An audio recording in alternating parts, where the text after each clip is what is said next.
চুপ করে আছো যে? আমার পেট ভরে গেছে। তোমার এতেই পেট ভরে গেল?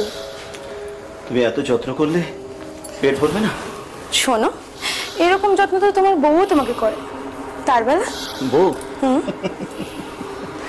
সে শুধু টাকা গনে, কত পেল সেই হিসেবটা রাখে ব্যাস।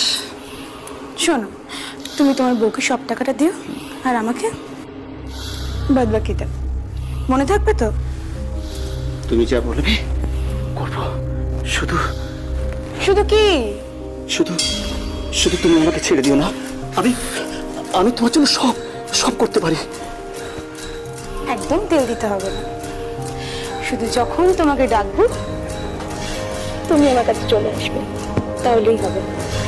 কি যে বলো, আমি আমি তোমার জন্য পাগল। এত ভালোবাসা আমি কোথায় পাবো?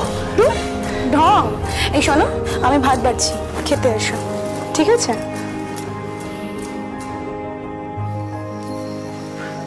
এনো তোমার চা। একটু জলও দাও। হ্যাঁ রাখো, আমি আনছি।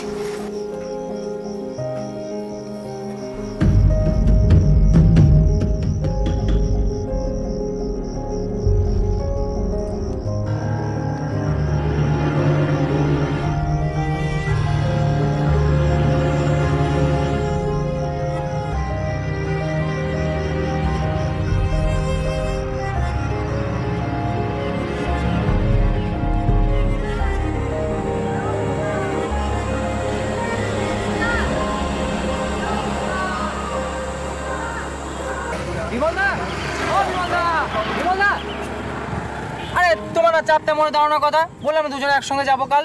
হ্যাঁ তুই বলেছিলিস, কিন্তু ভুলে গেছি রে। আরে তোমার না মদনদা চায়ের দোকানে বসার কথা, মদনদা বললো তুমি নাকি বেরিয়ে গেছো, সেই জন্য হনন করে এসে তারপর তোমাকে দেখতে পেলাম। শোন না সেতু, শোন না, 3 দিনের কাজ আছে, এই সঙ্গে জিনিসপত্র নিয়ে এসেছিস তো রাত্রে থাকার মতো? ও সব হয়ে যাবে।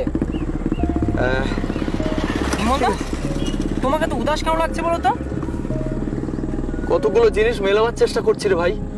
আরে কি হয়েছে আমাকে বলবে তো, আমি তো তোমাকে কিছু হেল্প করতে পারি।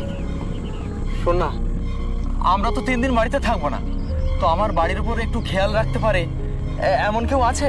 এই ধর না, কেউ নতুন কেউ যাতায়াত করে কিনা, ব্যাপারটা কিন্তু একটু গোপনে রাখতে হবে ভাই। বুঝে গেছি। আর এটা তোমার সামান্য কাজ।